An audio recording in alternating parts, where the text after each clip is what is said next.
Any regret in life? जी हैं कुछ regrets. मुझे अब इस उम्र के हिस्से में मैच्योरिटी में रियलाइज़ हुआ कि मैंने बहुत सारी गलतियां लोगों को जानने में की, लोगों को पहचानने में की, और उनको बहुत अपना ढेर सारा जो मेरा कीमती वक्त था वो मैंने दिया। क्योंकि सबसे वक्त के साथ आपको बहुत सारी चीज़ें पता चलती हैं जो आपको पहले ज़िंदगी में नहीं पता चलती। मुझे जैसे पता चला कि सबसे कीमती शय आपके और मेरे पास क्या है, वो वक्त है जो हम एक दूसरे को देते हैं।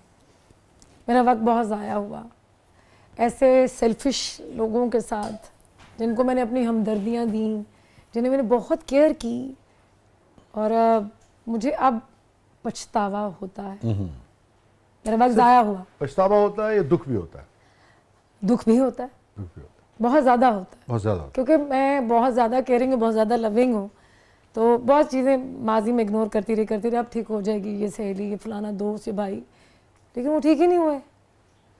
और मुझे सबसे ज़्यादा दुख क्यों हुआ कि जब मेरे पे बहुत ज़्यादा मुश्किल वक्त आया, मेरे भाई की डेथ हुई और उसके बाद मेरा ख्याल नहीं रखा गया और मुझे दुख में दुख दिया गया।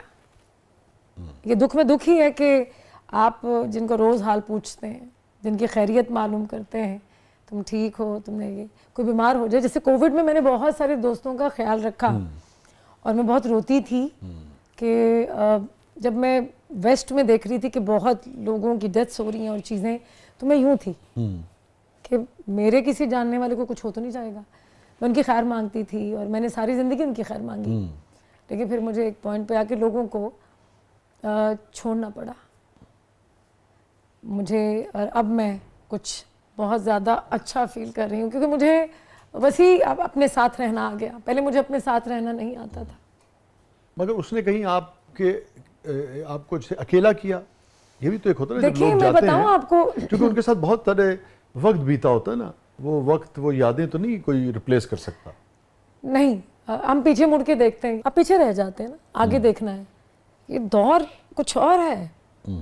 बेशक हम लोग पुराने लोग हैं, लेकिन अगर मैं वक्त के साथ नहीं चलूंगी तो मेरे पास कोई ऑप्शन ही नहीं है ना। नहीं, ये बहुत अच्छी बात है। मगर मैं कह रहा हूँ कि बहरहाल उन ताल्लुक के, उन दोस्तों के, जो भी रिश्ते थे, मैं उस तफसील में नहीं जा रहा, दुख देते उसके जाने से एक अकेलापन महसूस नहीं। वो जिस अकेलेपन की आप बात कर रहे हैं, मैं इसको ज्यादा एंजॉय कर रही हूँ। अच्छा, आपको जब अपने साथ रहना आ जाता है ना, तो आपको दुनिया की कोई भी ताकत जो है वो ये फील ही नहीं करा सकती कि वो इसको हम फोन नहीं करेंगे तो ये हर्ट हो जाएगी। मुझे फर्क ही नहीं पड़ता, क्योंकि मुझे पहले अपने साथ रहना नहीं ना आता था, अब मुझे रहना आ गया। कितना ये जो भी तजुर्बात आपके रहे, मैं उस तफसील में नहीं जाना चाहता। बहुत खौफनाक। अच्छा, वो लोगों ने राज्य की तकलीफें, दुख दिए, और ये होना था। मिलते हैं, सबको मिलते हैं। अच्छा, रेशम, बाज़ औक़ात ये होता है कि लोग अपनी अपनी प्रायोरिटीज़ होती हैं और समाजी हवाले से कभी आपके पास मौजूद नहीं होते, कभी जज्बाती हवाले से मौजूद नहीं होते, कभी सपोर्ट के लिए, कभी खुशी में मौजूद नहीं होते, कभी गम में मौजूद नहीं होते, कभी माली नुकसान दे देते हैं। इसमें सबसे ज़्यादा किस नौइयत का? हर लिहाज से। अच्छा, माली लिहाज से नहीं, इमोशनली, मतलब मेरे साथ कोई, जब मुझे ज़रूरत पड़ी, nobody was there, कोई नहीं था। और क्योंकि ये लास्ट 5 years जो थे मेरे ज़िंदगी के, कि जिसमें मैं दुखों में, जैसे आप मतलब लाद दिए जाते हैं ना, वो दुखों में वो थे, लेकिन इन 5 सालों में तो मैं मजबूत बनी। उससे पहले मैं मजबूत नहीं थी। 5 साल पहले वाली और आज वाली रेशम में क्या फ़र्क है? एक तो आप कह रही हैं आप निस्बतन तन्हाई पसंद हुई, या अकेले रहना आपको आ गया, और भी कुछ तब्दीली वाकई? पहले मुझे ना मेरे दोस्त है, बाप सारे मुझे चाहिए होते थे। अब मुझे नहीं चाहिए, क्योंकि मुझे वो जो तन्हाई मैंने देखी है, जो झेली है, जो स्टिल मैं झेल रही हूँ, उसमें मेरे लिए बहुत ज़्यादा खैर थी। मेरा अल्लाह जो था, वो ज़ाहिर बात, हम जो नहीं भी सोचते ना कहते हैं, वो सिर्फ उसी तो पता होता है। क्योंकि मुझे मेरा राज़िक अल्लाह है, मेरा दोस्त अल्लाह है, मेरा सब कुछ मेरा अल्लाह है। तो लोगों ने ना सिर्फ मुझे हर्ट किया, दुख दिए, लेकिन मैंने उसको इस तरह से लिया कि रेशम, इसमें तुम्हारे लिए ना खैर है हर लिहाज से। अच्छा, सब्र आ गया, हाँ, और हिम्मत बहुत आ गई। मुझे कोई दुख दे के या तकलीफ दे के गिराना भी चाहे तो यकीन करेंगे मुझे ये बात अब कहनी पड़ रही है, कानों को हाथ लगा के कहती हूँ, मेरी जूती को भी फ़र्क नहीं पड़ता, क्योंकि मैंने इतना सब कुछ झेल लिया है, तो मुझे किसी की ज़रूरत नहीं है। तो आप ज़्यादा मजबूत अपने आप को महसूस करती हैं या हद से ज़्यादा। हद से ज़्यादा? किस चीज़ ने, ये जो भी कुछ हुआ, किस चीज़ ने आपको मजबूत किया, यानी कि स्ट्रेंथ कहाँ से लिया आपने? उस सारी जो मुश्किलात थी या दुख थे, तकालीफ थी, उससे निकलती कैसे हैं आप? मैं आपको एक छोटी सी नज़्म प्लीज़ बताती हूँ प्लीज़। कि कैसे ही चुपचाप मर जाते हैं कुछ लोग यहाँ, कैसे ही चुपचाप मर जाते हैं कुछ लोग यहाँ, कुछ लोग यहाँ जिस्म की ठंडी सी तारीख स्याह कब्र के अंदर, ना किसी सांस की आवाज़, न सिसकी कोई, ना कोई आह, न जुम्बिश, ना ही आहट कोई, कैसे चुपचाप ही मर जाते हैं कुछ लोग यहाँ, उनको दफनाने की जहमत भी उठाना नहीं पड़ती। वाह।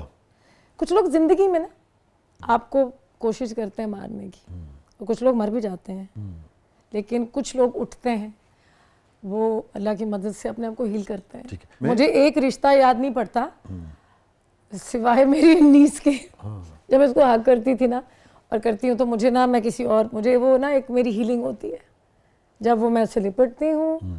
तो लोग ये कहते हैं ना कि आपकी अपनी औलाद नहीं, मेरी बहन की बेटी है वो, और मुझे वो, मेरी बहन उसको कहती है कि अक्सर के मीमी आपसे मुझसे ज़्यादा प्यार करती है, और ये सच है, हकीकत है।